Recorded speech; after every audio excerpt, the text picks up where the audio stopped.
नमस्कार मित्रों, आपके अपने YouTube चैनल में आपका स्वागत है। जब कोई इंसान अपने लक्ष्य में नाकामयाब होता है तो आसपास के लोग कहते हैं कि तुम्हें अपनी अंतरात्मा की आवाज सुननी चाहिए थी, तुमने गलत राह पकड़ ली। अगर तुम अपनी अंतरात्मा की आवाज सुनते तो तुम अपने रास्ते से कभी नहीं भटकते। और यह बात हम में से लगभग हर एक इंसान ने अपने जीवन में एक ना एक बार तो जरूर सुनी होगी। और यह सुनने के बाद हमारे मन में यही ख्याल आया होगा कि मैंने तो अपनी अंतरात्मा की आवाज सुनकर ही यह काम किया था, फिर मैं इसमें नाकामयाब कैसे हो सकता हूँ। और अगर यह लोग सही कह रहे हैं कि मैं अपनी अंतरात्मा की आवाज नहीं सुन पाया, तो अंतरात्मा की आवाज होती क्या है? अंदर की आवाज कैसे सुने?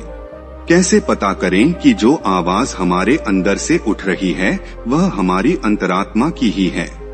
तो आज की जो कहानी मैं आपको सुनाने वाला हूँ उसमें आपको एक ऐसी विधि पता चलेगी जिससे आप अपनी अंतरात्मा की आवाज सुनकर अपने अच्छे जीवन के लिए अपनी अंतरात्मा से निर्णय ले सकते हैं। इससे पहले कि आप इस कहानी में खो जाएं, अपने चैनल को सब्सक्राइब जरूर कर लें। तो चलिए कहानी शुरू करते हैं। एक बार की बात है, तथागत गौतम बुद्ध अपने कुछ शिष्यों के साथ किसी गांव से भिक्षा लेकर लौट रहे थे। शाम का वक्त हो चुका था। पक्षी अपने घोंसलों की तरफ उड़ान भरने लगे थे। बुद्ध और उनके शिष्य चलित ध्यान करते हुए चले जा रहे थे कि तभी बुद्ध को किसी के रोने की आवाज सुनाई दी। वह आवाज झाड़ियों के सन्नाटे को चीरती हुई आ रही थी। बुद्ध ने तुरंत अपने शिष्यों को रुकने के लिए इशारा किया और खुद उस झाड़ी की तरफ बढ़ना शुरू कर दिया। उनके शिष्य उन्हें देखकर चिंतित हो रहे थे, लेकिन बुद्ध ने उस झाड़ी की तरफ बढ़ना जारी रखा। तभी झाड़ियों के पीछे बुद्ध ने एक आदमी को खड़े हुए देखा। उसके सामने एक बहुत गहरी खाई थी और वह बुरी तरह से रो रहा था। वह अपना कदम उस खाई की तरफ आगे बढ़ाने ही वाला था कि तभी बुद्ध ने उन्हें पीछे से पुकारा।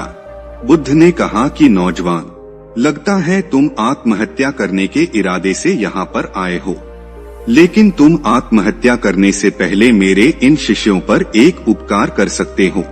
मरते मरते एक अच्छा काम तो कर ही जाओ। वह आदमी बुद्ध की शांत चेहरे को देखकर पूछता है कि मैं भला उनका क्या उपकार कर सकता हूँ। यह सुनकर बुद्ध ने कहा कि तुम अपनी आत्महत्या करने के पीछे का कारण इन्हें बता दो, ताकि यह भविष्य में वो गलती कभी ना करें जो तुम कर रहे हो। यह बात चोट करने वाली थी। कुछ देर के लिए वहाँ पर सन्नाटा छाया रहा और उसके बाद उस आदमी ने अपना कदम पीछे हटा लिया और उसने कहना शुरू किया। उसने कहा कि आज से 10 साल पहले मैं एक किसान हुआ करता था, खेती बाड़ी करता था और अपना घर चलाता था। उस वक्त मेरे पास धन कम होता था, लेकिन फिर भी मेरे परिवार का गुजारा आराम से चल जाता था। लेकिन मेरी पत्नी अक्सर मुझे ताने देते हुए कहती थी कि हमारे बच्चे बड़े हो रहे हैं, क्या इनके लिए तुम धन नहीं कमाओगे? जब तक हम दोनों जी रहे थे तब तक हमें कोई चिंता नहीं थी। हमारा काम इस खेती बाड़ी में चल जाता था, लेकिन अब जैसे जैसे यह बच्चे बड़े होंगे, इनकी पढ़ाई लिखाई का खर्चा हम कहाँ से उठाएंगे? तुम पैसे कमाने की कोई और व्यवस्था ढूंढो। इस तरह के ताने रोज सुन सुनकर मैं परेशान हो गया था। मैं कोई तरीका चाहता था, कोई रास्ता चाहता था जिससे मैं धन कमा सकूं। और फिर एक दिन मेरे अंदर से आवाज आई, तुम्हारे अंदर व्यापार करने का अद्भुत कौशल है। और यह ख्याल जब मेरे दिमाग में आया तो मैंने अपनी सारी जमीन बेचकर व्यापार शुरू करने का इरादा बनाया। मुझे पक्का यकीन था कि मैं व्यापार में जरूर कामयाब हो जाऊंगा, क्योंकि वह आवाज मेरे अंतर्मन से उठी थी, मेरी अंतरात्मा से निकली थी। इसीलिए जब सारी जमीन बेचकर भी व्यापार चालू करने के लिए धन नहीं जुटा पाया तो मैंने अपने रिश्तेदारों, अपने मित्रों से कर्जा लेना शुरू कर दिया और इस तरह मैंने अपने व्यापार की शुरुआत की। लेकिन पता नहीं मेरे व्यापार को किसकी नजर लग गई। शुरुआत में अपने व्यापार को जमाने के लिए मैंने लोगों को उधार सामान देना शुरू कर दिया, लेकिन जितना ही मैं उधार देता रहा उतना ही मेरा धन फंसता रहा और आखिर में उधार इतना ज्यादा हो गया कि मेरे पास उधार देने की क्षमता ही नहीं बची। और जब मैंने उन लोगों से अपना उधार वापस मांगा तो उन्होंने देने से मना कर दिया और मैंने जितना भी पैसा अपने रिश्तेदारों और अपने मित्रों से लिया था उन लोगों ने भी मुझ पर दबाव बनाना शुरू कर दिया। मेरे पास किसी को देने के लिए कोई पैसा नहीं था। जमीन थी वह पहले से ही बिक चुकी थी। अब मैं करता तो क्या करता। फिर मेरी अंतरात्मा ने मुझे एक आवाज दी कि अब यह दुनिया तेरे लिए नहीं बची है प्यारे, तेरा वक्त यहाँ पर खत्म हो चुका है, तू जा और छोड़ दे ये दुनिया, जा आत्महत्या कर ले। और अपने अंदर की आवाज सुनकर मैं यहाँ पर आत्महत्या करने के लिए आया हूँ। यह बात बुद्ध और उनके शिष्य बड़े ध्यान पूर्वक सुन रहे थे।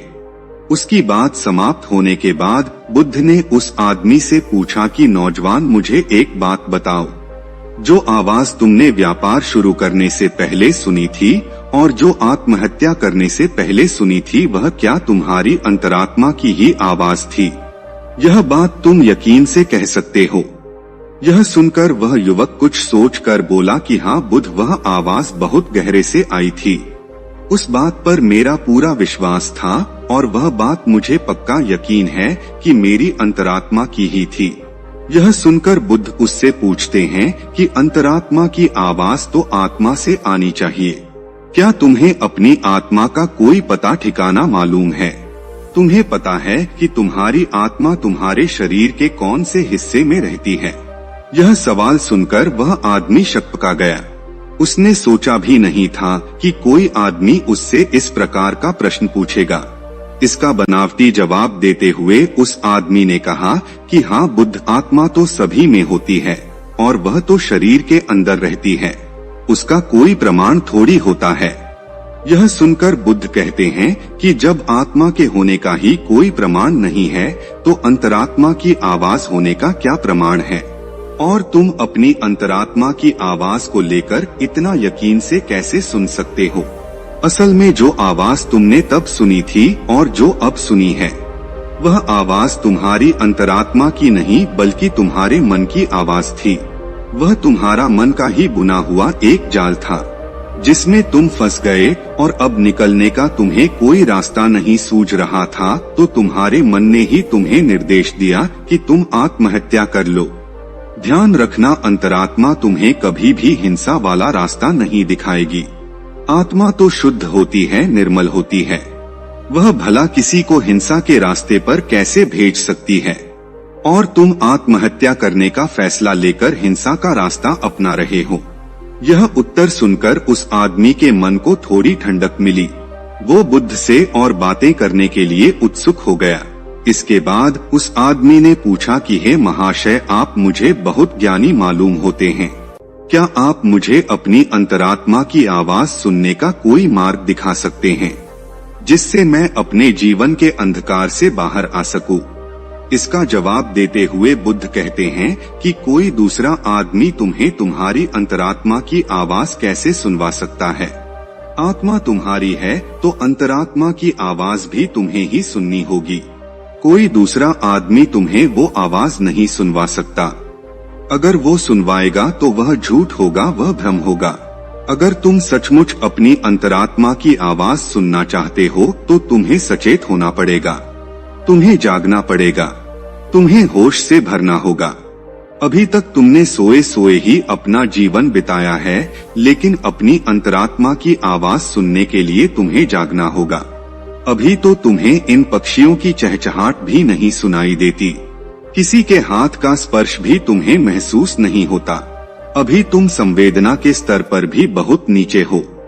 सबसे पहले तुम्हें अपनी संवेदनशीलता बढ़ानी होगी, तुम्हें होश से भरना होगा और इसके लिए तुम्हें वर्तमान में जीना होगा और तब तुम महसूस कर पाओगे इन हवाओं के झोंकों को, इन पक्षियों की चहचहाहट को, इस आसमान को, सूर्य की किरणों को, तालाब को। तब तुम्हें यह सारी तरंगे महसूस होने लगेंगी। इसके लिए निरंतर अभ्यास करो, इसके लिए निरंतर ध्यान का अभ्यास करो। ध्यान का अभ्यास करने से मन निर्मल बनता है, मन शांत बनता है और मन जितना ही शांत होगा उतना ही संवेदनशील भी होगा। यह कहकर बुद्ध एक पत्थर उठाते हैं और पास के एक तालाब में फेंक देते हैं। पत्थर फेंकने के बाद बुद्ध उस आदमी से पूछते हैं कि अभी तुमने तालाब में क्या हलचल देखी? यह सुनकर वह आदमी कहता है कि मैंने देखा कि एक पत्थर तालाब में जाकर गिरा और उसमें डूब गया। यह सुनकर बुद्ध कहते हैं कि यह सारी चीजें तुमने ऊपर ऊपर से देखी है। पानी के नीचे क्या हो रहा है यह तुम्हें अभी नहीं मालूम, और जब तक इस पानी के ऊपर की काई नहीं हटेगी, जब तक तुम्हें मालूम भी नहीं होगा कि पानी के नीचे क्या चल रहा है। उसी प्रकार हमारे मन पर जो विचारों का जाल है, हमारे मस्तिष्क को जिन विचारों ने ढक रखा है, वह विचार हमें गहरे में कभी उतरने ही नहीं देते। और जब एक बार विचारों की काई हमारे दिमाग से हटेगी तो नीचे पानी आएगा, और जब वह पानी भी स्पष्ट हो जाएगा तो हमारा मन भी निर्मल हो जाएगा और हम बहुत करुणा से भर जाएंगे, बहुत संवेदनशीलता से भर जाएंगे। फिर हमें यह हवा के झोंके ही आनंद प्रदान करेंगे। ध्यान रखना, मन के विचार ध्यान से शांत हो जाएंगे और मन को साफ करने के लिए दिव्य प्रेम का प्रयास करो। जब दिव्य प्रेम तुम्हारे अंदर पनपने लगता है तो तुम्हारा जीवन ही अपने आप में ध्यान बन जाता है। यह सुनकर वह आदमी पूछता है कि हे बुद्ध, ये दिव्य प्रेम क्या होता है? यह तो आज से पहले मैंने कभी सुना भी नहीं। उसका जवाब देते हुए बुद्ध ने कहा कि दिव्य प्रेम किसी विषय वस्तु से नहीं बंधा होता, ना वो किसी लालच से जुड़ा होता, ना किसी आकांक्षा से जुड़ा होता। वह तो सर्वत्र होता है, वो तो सभी से होता है, पक्षियों से, फूलों से, जानवरों से, इंसानों से, पेड़ पौधों से, उन सब के लिए जब तुम्हारे मन से प्रेम उमड़ने लगता है तो वही दिव्य प्रेम बन जाता है। अगर तुम उसका अभ्यास करना चाहते हो तो उसकी शुरुआत अभिनय से करो। जब भी तुम्हारे पास समय हो तुम खाली बैठ जाओ और यह अभिनय करो, यह सोच बनाओ कि तुम किसी पेड़ की तरफ प्रेम की तरंगे भेज रहे हो और वापस में वो पेड़ भी तुम्हारी तरफ प्रेम की तरंगे भेज रहा है। उसके बाद जैसे जैसे तुम यह अभ्यास करते जाओगे दिव्य प्रेम उमड़ने लगेगा और धीरे धीरे वह दिव्य प्रेम सर्वत्र हो जाएगा, सभी के लिए हो जाएगा। और उसके बाद तुम्हें अपनी आत्मा की झलक मिलेगी। तब तुम्हें पता चलेगा कि आत्मा क्या होती है और अंतरात्मा की आवाज क्या होती है। लेकिन उसके लिए तुम्हें अपने मन के जाल को काटना होगा, जो कि ध्यान या दिव्य प्रेम दोनों से संभव हो सकता है। यह प्रवचन सुनने के बाद वह आदमी बुद्ध के पैरों में गिर जाता है और अपनी आत्महत्या करने के विचार के बारे में बुद्ध से माफी मांगता है। दोस्तों, आप हमारे प्रवचन सुनकर ज्ञान ग्रहण करते हैं, लेकिन ज्ञान तब तक असली ज्ञान नहीं होता जब तक वह अनुभव के स्तर पर न उतर जाए। आज की कहानी में हमने प्रेम के बारे में जाना और यह भी जाना कि दिव्य प्रेम का अभ्यास कैसे किया जाता है। मैं चाहता हूं कि आप दिव्य प्रेम का अभ्यास करें, जैसा कि इस कहानी में बताया गया है। तो दोस्तों, यह कहानी आपको कैसी लगी हमें कमेंट सेक्शन में जरूर बताना, और अच्छी लगी हो तो इस चैनल को सब्सक्राइब जरूर कर लेना।